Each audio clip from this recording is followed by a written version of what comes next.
ದೇವರ ಆರಾಧನೆ ಮಾಡೋರು ನಿಮ್ಮನ್ನು ಹೇಗೆ ನಾವು ಇಲ್ಲೆಲ್ಲ ಕೆಲಸ ಮಾಡಿಸೋದು ಆಗಲ್ಲ ಅಂತ. ಇದು ಲಿಂಗ ನಮ್ಮ ಹತ್ರ ಇದ್ರೆ ನಮಗೆ ಮುಂದಿನ ದಿನಗಳಲ್ಲಿ ಇಲ್ಲಿ ಬದುಕಲಿಕ್ಕೆ ಆಗಲ್ಲ. ಹಾಗಿದ್ರೆ ಅದನ್ನೆಲ್ಲ ಸಾಮೂಹಿಕವಾಗಿ ಹಾಕಿ ಬರ್ತಾರೆ.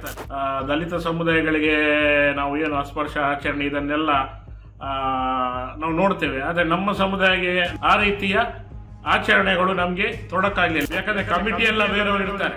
ಇವಾಗ ಬಂಟರ್ ಇರ್ಬೋದು, ಬೇರೆ ದೊಡ್ಡ ದೊಡ್ಡ ಜಾತಿಗಳಿರ್ತಾರೆ. ಅದು ಆರಾಧನೆ ಮಾಡುವುದು ಮಾತ್ರ ನಾವೇ ಬೇಕಾಗ್ತದೆ. ಮನುಜಮತ, ವಿಶ್ವಪಥ, ವಿಜ್ಞಾನ ದೃಷ್ಟಿ, ವಿಚಾರ ಬುದ್ಧಿ ಇವು ನಮ್ಮ ಹೃದಯದ ನಿತ್ಯ ಮಂತ್ರಗಳಾಗಿರಬೇಕು ಎಂದಿದ್ದರು ಕುವೆಂಪು.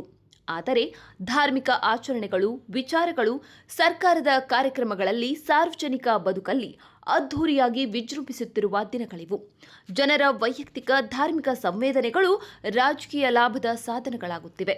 ಒಳಗೊಳ್ಳುವ ಅಥವಾ ಹೊರಗಿಡುವಂತಹ ರಾಜಕಾರಣಗೊಂಡ ಧರ್ಮದ ನಿಜದ ನೆಲೆಯನ್ನು ಜನಸಾಮಾನ್ಯರು ಹೇಗೆ ಪರಿಭಾವಿಸುತ್ತಾರೆ? ಬಹುತ್ವದ ಕರ್ನಾಟಕದಲ್ಲಿ ಜನಸಾಮಾನ್ಯರಿಗಿರುವ ವೈವಿಧ್ಯಮಯ ಧಾರ್ಮಿಕ ಅಸ್ಮಿತೆಗಳು ರಾಷ್ಟ್ರೀಯ ನೆಲೆಯ ಧರ್ಮದ ವಿಜೃಂಭಣೆಯಲ್ಲಿ ಕಳೆದು ಹೋಗಲಿದೆಯೇ? ಮುಂತಾದ ಪ್ರಶ್ನೆಗಳಿಗೆ ಉತ್ತರ ಕಂಡುಕೊಳ್ಳುವ ಯತ್ನದಲ್ಲಿ ಕರ್ನಾಟಕದ ವಿವಿಧ ಭಾಗಗಳ ಜನರ ಜೊತೆ ನಡೆಸಲಾದ ಸಂದರ್ಶನಗಳ ದಾಖಲಾತಿಯೇ ಈ ವಿಡಿಯೋ ಮಾಲಿಕೆ ನೆಲದ ನಂಬಿಕೆ. ವಿಶೇಷವಾಗಿ ಮುಂಡಾಳ ಸಮುದಾಯ ಅಂದ್ರೆ ನಮ್ಮ ಪೂರ್ವಿಕರು ಲಿಂಗಾಯತರಾಗಿದ್ರು. ಉತ್ತರ ಕರ್ನಾಟಕದಲ್ಲಿ ಆಗಿನ ಕಾಲದಲ್ಲಿ ಲಿಂಗಾಯತರು ಮತ್ತೆ ಶೈವ ವೈಷ್ಣವ ದೇವರ ಆರಾಧನೆಯಲ್ಲಿ ಪ್ರಾಮುಖ್ಯತೆ ಪಡಿಬೇಕಂತ ಅವರಲ್ಲಿ ಆ ಘರ್ಷಣೆ ಇದ್ದ ಸಂದರ್ಭದಲ್ಲಿ ನಮ್ಮ ಏನು ಪೂರ್ವಿಕರು ಯಾರಿದ್ರು ಅದು ಅಲ್ಲಿಂದ ಉತ್ತರ ಕರ್ನಾಟಕದಿಂದ ಈಚೆ ನಿಮ್ಮ ಕರಾವಳಿ ಭಾಗಕ್ಕೆ ವಲಸೆ ಬಂದರು. ಆಗಿನ ಕಾಲದಲ್ಲಿ ಇದ್ದಂಥದ್ದು ಏನಂದ್ರೆ ಒಂದು ಜಾತಿ ಆಧಾರಿತ ಕೆಲಸಗಳಿತ್ತು, ಒಂದೊಂದು ಕುಲ ಕಸುಬುಗಳಿತ್ತು. ಅದನ್ನು ಅವ್ರು ಮಾಡ್ತಿದ್ರು. ಅದು ಬಿಟ್ಟರೆ ಬೇರೆ ಕೆಲಸಗಳಿರಲಿಲ್ಲ. ಹಾಗಾಗಿ ನಮ್ಮವರು ಬಂದು ಇಲ್ಲಿ ಕೆಲಸಗಳನ್ನು ಕೇಳಿದಾಗ ಯಾರು ಕೂಡ ನಮಗೆ ಕೆಲಸ ಕೊಡಲಿಲ್ಲ. ಯಾಕಂದರೆ ನಾವು ಲಿಂಗಧಾರಣೆ ಮಾಡ್ತಿದ್ರಿಂದ ದೇವರ ಆರಾಧನೆ ಮಾಡೋರು ನಿಮ್ಮನ್ನು ಹೇಗೆ ನಾವು ಇಲ್ಲೆಲ್ಲ ಕೆಲಸ ಮಾಡಿಸೋದು ಆಗಲ್ಲ ಅಂತ ಇದು ಮಾಡ್ತಾರೆ. ಆಗ ಇವ್ರೇನು ಮಾಡ್ತಾರೆ, ನಾವು ಹೇಗಾದ್ರೂ ಬದುಕಬೇಕಲ್ಲ ಇಲ್ಲಿ ಬಂದು, ಏನು ಮಾಡೋದು ಅಂತೇಳಿ ಎಲ್ಲರೂ ಕೋಟೇಶ್ವರ ಕೆರೆ ಇದೆ, ಅಲ್ಲಿ ಹೋಗಿ ಸಾಮೂಹಿಕವಾಗಿ ಅವರು ಧರಿಸಿದಂಥ ಲಿಂಗಗಳನ್ನು ಅಲ್ಲಿ ಹಾಕ್ತಾರೆ. ಯಾಕಂದರೆ ಇದು ಲಿಂಗ ನಮ್ಮ ಹತ್ರ ಇದ್ರೆ ನಮಗೆ ಮುಂದಿನ ದಿನಗಳಲ್ಲಿ ಇಲ್ಲಿ ಬದುಕಲಿಕ್ಕೆ ಆಗಲ್ಲ. ಹಾಗಿದ್ರೆ ಅದನ್ನೆಲ್ಲ ಸಾಮೂಹಿಕವಾಗಿ ಹಾಕಿ ಬರ್ತಾರೆ. ಬರುವಾಗ ಯಾರಿಗೂ ಗೊತ್ತಿರಲ್ಲ ಇವ್ರು ಯಾವ ಜಾತಿ ಅಂತ. ಹಾಗಾಗಿ ಪ್ರಮುಖವಾಗಿ ಅಂದಿನ ಕಾಲದಲ್ಲಿ ಇದ್ದದ್ದು ಏನು ಕೃಷಿ ಪ್ರಾಧಾನ್ಯ. ಈ ಕೃಷಿ ಇದರಲ್ಲಿ ಬಂಟರು ಮತ್ತು ಜೈನರು ಪ್ರಮುಖರಾಗಿದ್ದರು. ಬಹುಶಃ ಅಲ್ಲಿ ನಮ್ಮವರು ಏನು ಆ ಹೊಲ ಗದ್ದೆಗಳಲ್ಲಿ ಕೆಲಸ ಮಾಡಲಿಕ್ಕೆ ಸ್ಟಾರ್ಟ್ ಮಾಡ್ತಾರೆ. ಅಲ್ಲಿ ಬಹಳ ಪ್ರಮುಖವಾಗಿರ್ತೀವಿ ನಾವು. ಯಾಕಂದರೆ ಆಗ ನಮಗೆ ಜಾತಿಯ ಹೆಸರು ಇರಲ್ಲ. ಯಾಕಂದರೆ ನಾವು ಲಿಂಗಾಯತ ಬಿಟ್ಟು ಬಂದಿದ್ದೇವೆ, ಹೆಸರು ಹೇಳ್ತಿಲ್ಲ ಏನಂತ. ಹಾಗಾಗಿ ನಾವಲ್ಲಿ ಕೆಲಸ ಮಾಡುವಂಥ ಸಂದರ್ಭದಲ್ಲಿ ಏನು ಗುತ್ತು ಅಂತ ಹೇಳ್ತೇವೆ, ಬಂಟರ ಮನೆ, ಅಲ್ಲಿ ಈ ಕೆಲಸಗಾರರಲ್ಲಿ ನಾವು ಪ್ರಮುಖರಾಗಿರ್ತೀವಿ. ಯಾಕಂದರೆ ಯಾರಾದರೂ ಇವಾಗ ನೀವು ಕಾಂಟ್ರಾಕ್ಟ್ ಬೇಸ್ ಮಾಡ್ತೀವಿ, ಇಷ್ಟು ಜನ ಬೇಕು ಈ ಹೊಲದಲ್ಲಿ ಇದು ಮಾಡಲಿಕ್ಕೆ, ಅವಾಗ ನಾವು ಕರ್ಕೊಂಡು ಬರೋದು ಎಲ್ಲ ಅವರಿಗೆ ಮುಂದಾಗಿರ್ತೀವಿ. ಆವಾಗ ಮುಂದಾಳು ಅಂತ ಶಬ್ದ ಬಂತು. ಆವಾಗ ರೈಟ್ ಇದರಲ್ಲೂ ಅಷ್ಟೇ. ಇವಾಗ ನಮ್ಮನ್ನು ದಲಿತ ಸಮುದಾಯದಲ್ಲಿ ಗುರುತಿಸಿದ್ರು ಕೂಡ ನಿಮಗೆ ಸುಮಾರು 300, 400, 500 ವರ್ಷ ನಾವೇನು ದಲಿತ ಸಮುದಾಯಗಳಿಗೆ ನಾವು ಏನು ಅಸ್ಪರ್ಶ ಆಚರಣೆ ಇದನ್ನೆಲ್ಲ ನಾವು ನೋಡ್ತೇವೆ. ಆದರೆ ನಮ್ಮ ಸಮುದಾಯಕ್ಕೆ ಆ ರೀತಿಯ ಆಚರಣೆಗಳು ನಮಗೆ ತೊಡಕಾಗ್ಲಿಲ್ಲ. ಯಾಕಂದ್ರೆ ಬಂಟರ ಮನೆಗಳಲ್ಲಿ ಮನೆಗೆ ಒಳಗೆ ಹೋಗ್ಲಿಕ್ಕಿತ್ತು. ಅವರ ಗೋವುಗಳನ್ನು ಇದನ್ನೆಲ್ಲ ಇದು ಮಾಡುವುದಿತ್ತು. ಹೆಂಗಸರು ಅವ್ರ ಮನೆಯಲ್ಲಿ ಕೆಲಸ ಮಾಡ್ತಿದ್ರು. ಇದು ಬೇರೆ ಆಚರಣೆ ನೋಡಿದ್ರೆ ಇದನ್ನ ತುಂಬಾ ವ್ಯತ್ಯಾಸ ಇದೆ. ಯಾಕಂದ್ರೆ ನಮಗೆ ಪ್ರವೇಶಗಳಿತ್ತು ಅವರ ಮನೆಯಲ್ಲೆಲ್ಲ. ಹಾಗೆ ನಮಗೆ ಪ್ರಮುಖವಾಗಿ ನಾವು ಆರಾಧನೆ ಮಾಡುವಂಥ ದೈವ ನಮ್ಮ ಬಬ್ಬುಸ್ವಾಮಿ ಕಥೆಗಳಲ್ಲೂ ನಾವು ನೋಡ್ಬೋದು. ಬಬ್ಬುಸ್ವಾಮಿ ತಾಯಿಯ ಕಥೆಗಳಲ್ಲೂ ನೋಡ್ಬೋದು. ಅವರು ಕೂಡ ನಿಮ್ಮ ಬಂಟರ ಮನೆಗಳಲ್ಲಿ ಅವರು ಆಳುಗಳಾಗಿ ಕೆಲಸ ಮಾಡ್ತಿದ್ರು. ಬಬ್ಬುಸ್ವಾಮಿ ಕೂಡ ಗುತ್ತಿನ ಮನೆಯಲ್ಲೇ ಇರ್ತಾರೆ. ಅವರ ಗೋವುಗಳನ್ನು ನೋಡ್ಕೊಳ್ಳೋದಾಗೋದು, ಆ ರೀತಿಯ ಕೆಲಸಗಳನ್ನು ಅವರ ಹತ್ತಿರವಾಗೇ ಇರ್ತಾರೆ. ಆದ್ರಿಂದ ನಮಗೆ ನಮ್ಮ ಹಿನ್ನೆಲೆ ಈ ರೀತಿ ಇದೆ. ಕುಂದಾಪುರ ಮತ್ತೆ ನಿಮ್ಮ ಈ ಸಮುದ್ರದ ಕರಾವಳಿ ನಗರಗಳೇನು ಬರ್ತದೆ ಈಗ ಕರಾವಳಿಗಳಲ್ಲಿ ನಿಮಗೆ ಪ್ರಮುಖವಾಗಿ ಕಾಪು ಇರ್ಬೋದು, ಉಡುಪಿ ಇರ್ಬೋದು, ನಿಮಗೆ ಹೆಜಮಾಡಿ ಇರ್ಬೋದು, ಮುಲ್ಕಿ ಇರ್ಬೋದು, ಸುರತ್ಕಲ್ ಮಂಗಳೂರು ಇರ್ಬೋದು. ಈ ರೀತಿಯ ನಗರ ಪಟ್ಟಣ ಪ್ರದೇಶಗಳಿಗೆ ಸಮೀಪವಾಗಿ ನಾವು ವಾಸಿಸ್ತಿದ್ದೇವೆ. ಅದು ಬಿಟ್ಟರೆ ನಿಮಗೆ ಸುಳ್ಯ ಇರ್ಬೋದು, ಬೆಳ್ತಂಗಡಿ ಇರ್ಬೋದು, ನಿಮಗೆ ಕಾರ್ಕಳ ಇಂಥ ಭಾಗಗಳಲ್ಲಿ ಮುಂಡಾಳರಿಲ್ಲ, ಅವ್ರಿಗೆ ವಾಸಸ್ಥಳ ಇಲ್ಲ. ಆಗಿನ ಕಾಲದಲ್ಲಿ 4ನೇ 5ನೇ ಕ್ಲಾಸ್ ಓದಿದಂಥ ವಿದ್ಯಾರ್ಥಿಗಳನ್ನೇ ಅವರು ಶಾಲೆ ಶಿಕ್ಷಕರಾಗಿ ಮಾಡ್ತಾರೆ. ಅದರಲ್ಲಿ ಪ್ರಮುಖರಾಗಿ ನಮ್ಮವರೇ ಇದ್ರು ಆಗಿನ ಕಾಲದಲ್ಲಿ. ಇಲ್ಲೇ ಕೆಲವು ಭಾಗಗಳಿದೆ, ಕಾಪಿಕಾಡ್ ಇರ್ಬೋದು, ಕೋಡಿಕಲ್ ಇರ್ಬೋದು, ನಿಮಗೆ ಉಡುಪಿ ನೇಜಾರಿ, ದಡಲ್ಕಾಡ್ ಇರ್ಬೋದು, ಈ ರೀತಿಯ ಪ್ರದೇಶ ದೊಡ್ಡ ದೊಡ್ಡ ಮಂಗಳೂರಿನ ಹಾರ್ಟ್ ಅಂತ ಹೇಳ್ತೀವಿ, ಅಂಥ ಜಾಗಗಳಲ್ಲಿ ನಾವು ನೆಲೆಸಿದ್ದೇವೆ.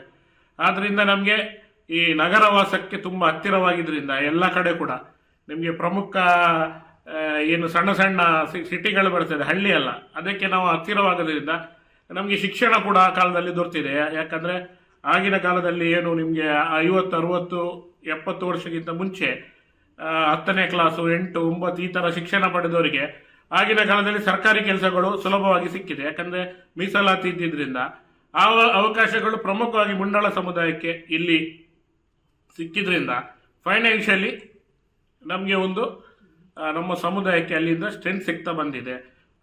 ಭೂತಾರಾಧನೆಯಲ್ಲಿ ನಮ್ಮನ್ನು ಗುರುತಿಸಿಕೊಳ್ಳುವುದಂದ್ರೆ ಇವಾಗ ಬಬ್ಬುಸ್ವಾಮಿಯನ್ನು ನೀವು 1000 ಏನು ದೈವಗಳೇನು ತುಳುನಾಡಿನಲ್ಲಿರುವಂಥ ದೈವಗಳಿದ್ದೆ, ಆ ದೈವಗಳಲ್ಲಿ ಪ್ರಮುಖ ದೈವರಾಜ ಅಂತಾನೆ ಹೇಳ್ತಾರೆ. ಮತ್ತೆ ಅಲ್ಲಿ ದೈವಾರಾಧನೆಯಲ್ಲಿ ಏನಂದ್ರೆ ದೈವದ ಗುಡಿ ಒಳಗೆ ಕೂಡ ಆ ದೇವರನ್ನು ಪೂಜೆ ಮಾಡುವ ಅವಕಾಶ ನಮಗೆ ಮಾತ್ರ ಇರೋದು. ನಮ್ಮನ್ನು ಬಿಟ್ಟು ಮುಂಡಾಳರವರನ್ನು ಬಿಟ್ಟು ಬಬ್ಬುಸ್ವಾಮಿಯನ್ನು ಒಳಗೆ ಹೋಗಿ ಯಾರಿಗೂ ಪೂಜೆ ಮಾಡುವಂಥ ಅವಕಾಶಗಳ ಆದ ಕಾರಣ ಕೆಲವು ಗ್ರಾಮೀಣ ಸ್ವಲ್ಪ ಭಾಗಗಳಲ್ಲೂ ಕೂಡ ನೀವು ಬಬ್ಬುಸ್ವಾಮಿಯನ್ನು ಆರಾಧನೆ ಮಾಡಬೇಕಿದ್ರೆ ಮುಂಡಾಳರನ್ನು ಅಲ್ಲಿ ಅರ್ಚಕರಾಗಿ ಇಟ್ಟರೆ ಮಾತ್ರ ಆಗುದು. ಅದು ಯಾಕಂದ್ರೆ ಕಮಿಟಿ ಎಲ್ಲ ಬೇರೆಯವರು ಇರ್ತಾರೆ, ಇವಾಗ ಬಂಟರ್ ಇರ್ಬೋದು, ಬೇರೆ ದೊಡ್ಡ ದೊಡ್ಡ ಜಾತಿಗಳು ಇರ್ತಾರೆ, ಅದು ಆರಾಧನೆ ಮಾಡುವುದು ಮಾತ್ರ ನಾವೇ ಬೇಕಾಗ್ತದೆ. ಆದ್ರಿಂದ ನಮಗೆ ಈ ಒಂದು ಫ್ಲೆಕ್ಸಿಬಿಲಿಟಿ ಜಾತಿಯಲ್ಲಿ ಸಿಕ್ಕಿದೆ.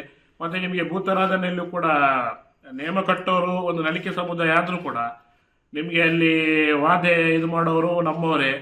ಮತ್ತೆ ಆ ಕಮಿಟಿ ಇರ್ಬೋದು, ಒಳಗೆ ಕೆಲಸ ಮಾಡೋ ಹೊರಗೆ ಕೆಲಸ ಮಾಡೋ ಹೆಚ್ಚಿನ ಪ್ರಮುಖರು ನಾವೇ ಆಗಿದ್ರಿಂದ ನಿಮಗೆ ಒಂದು ಗ್ರಾಮ ಅಂತ ಇರ್ತದೆ, ಒಂದು ದೇವಸ್ಥಾನಕ್ಕೆ ಆ ಗ್ರಾಮದಲ್ಲಿ ಗುರುಕಾರ ಇರ್ತಾರೆ, ಅದಕ್ಕೆ ನಮ್ಮ ಸಮುದಾಯದವರೇ ಇರ್ತಾರೆ.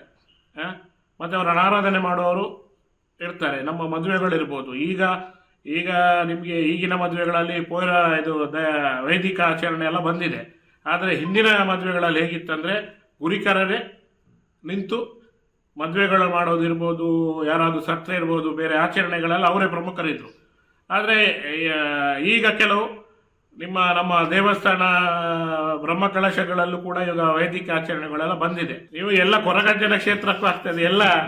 ಯಾಕಂದ್ರೆ ಈಗ ಸ್ವಲ್ಪ ಹಿಂದೂ ಇದೆಲ್ಲ ಬಂದ್ಬಿಟ್ಟು ಮತ್ತೆ ಜನರಲ್ಲಿ ಏನ್ ಗೊತ್ತಾ, ಅವರ ಮೂಲವನ್ನು ಮರಿತಿದ್ದಾರೆ. ಜನರಿಗೆ ನಾವು ಹೇಗೆ ಮೂಲದಿಂದ ಬಂದಿದ್ದೇವೆ ಅದನ್ನು ಬಿಟ್ಟು ಏನಂದ್ರೆ ಒಂದು ಫ್ಯಾಷನ್ ಆಗಿದೆ.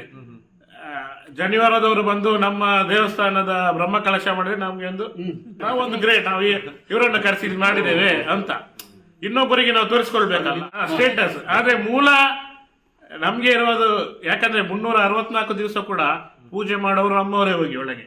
ಇವಾಗ ಬಬ್ಬುಸ್ವಾಮಿ ಇರ್ಬೋದು, ಬೇರೆ ದೈವಗಳಿಗೆ ಹೇಗೆ ಒಂದು ಗುಡಿ ಕಟ್ಟಬೇಕು, ಅದಕ್ಕೆ ಯಾವ ರೀತಿಯ ಏನಂದ್ರೆ ಹೊಸದು ಓಪನಿಂಗ್ ಮಾಡುವಾಗ ಯಾವ ರೀತಿ ಮಾಡ್ಬೇಕು ಅದೆಲ್ಲ ಶೂದ್ರನೇ ಮಾಡ್ತಿದ್ದದ್ದು. ಎಲ್ಲ ದೇವಸ್ಥಾನ ಶೂದ್ರನೇ ಮಾಡ್ತಿದ್ರು. ಆದ್ರೆ ಇತ್ತೀಚೆಗೆ ಏನಾಗಿದೆ, ಮತ್ತೆ ಅವರು ಕೂಡ ಮುಂಚೆ ನಾವು ಬರ್ತಿರ್ಲಿಲ್ಲ, ಯಾಕಂದ್ರೆ ಇಲ್ಲಿ ಫೈನಾನ್ಷಿಯಲ್ ಇದಿಲ್ಲ, ಹಣ ಇಲ್ಲ ಯಾರತ್ರ. ಹೀಗಾಗಲ್ಲ, ಭಟ್ರಿನವರಿಗೆ 1 ಲಕ್ಷ 2 ಲಕ್ಷ 3 ಲಕ್ಷ ಕೊಡುವಷ್ಟು ವ್ಯವಸ್ಥೆ ಕೆಲವು ಕಡೆ ಇದೆ, ಆದ್ರಿಂದ ಅವ್ರು ಬರ್ತಿದ್ದಾರೆ. ನಾವು ಹೇಳ್ತೇವೆ, ಆದ್ರೆ ಇವತ್ತಿನ ಮೈಂಡ್ ಸೆಟ್ ಇದೆಲ್ಲ, ನಮ್ಮ ಸಮುದಾಯದಲ್ಲಿ ಹೀಗೆ ಆಗ್ತದೆ ಹಾಗಾಗ್ತದೆ, ನಮ್ಮ ದೇವಸ್ಥಾನಗಳಲ್ಲಿ ಹೀಗೆ ಆಗ್ತದೆ ತೋರಿಸ್ಕೋಬೇಕಾಗ ಬಹುತೇಕ ನಿಮ್ಗೆ ದೈವಾರಾಧನೆ ಮಾಡೋದು ಶೂದ್ರರೇ, ನಿಮ್ಗೆ ಒಳಗೆ ಪೂಜೆ ಮಾಡೋದು ಶೂದ್ರ, ಎಲ್ಲ ಶೂದ್ರರೇ. ಆದ್ರೆ ಈ ಶೂದ್ರ ದೈವಸ್ಥಾನಗಳಲ್ಲಿ ಇವತ್ತು ವೈದಿಕ ಇದು ಬಂದಿದೆ. ನಿಜವಾಗ್ಲೂ ನಮ್ಮ ಮೂಲ ಬಣ್ಣ ದೈವರನೇ ಅದು ಕೆಂಪು ಮತ್ತೆ ಸೂರ್ಯಚಂದ್ರ. ದೈವಗಳು ಹೇಳುವುದೇ, ಎಷ್ಟು ವರ್ಷ ಸೂರ್ಯಚಂದ್ರ ಇರ್ತದೆ ಅಷ್ಟು ವರ್ಷ ನಾವು ಇರ್ತೀವಿ, ಅದು ನಮ್ಮ ಮೂಲ ಇದು ಅದು.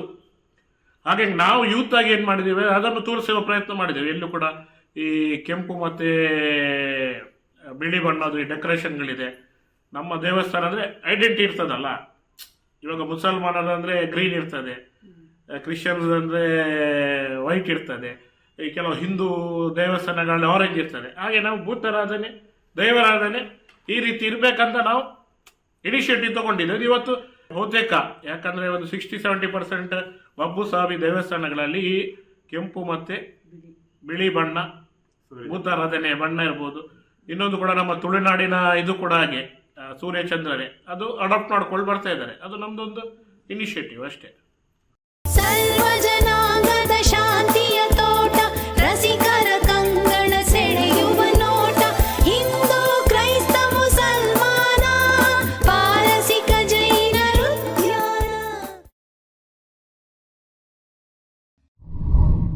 ಮತ್ತಷ್ಟು ವಿಶೇಷ ವಿಡಿಯೋಗಳನ್ನು ನೋಡಲು ಮತ್ತು ಹೊಸ ವಿಡಿಯೋಗಳ ಬಗ್ಗೆ ತಿಳಿಯಲು ಈ ದಿನ .com ಯೂಟ್ಯೂಬ್ ಚಾನೆಲ್ ಸಬ್ಸ್ಕ್ರೈಬ್ ಮಾಡಿ ಮತ್ತು ಬೆಲ್ ಐಕಾನ್ ಕ್ಲಿಕ್ ಮಾಡಿ.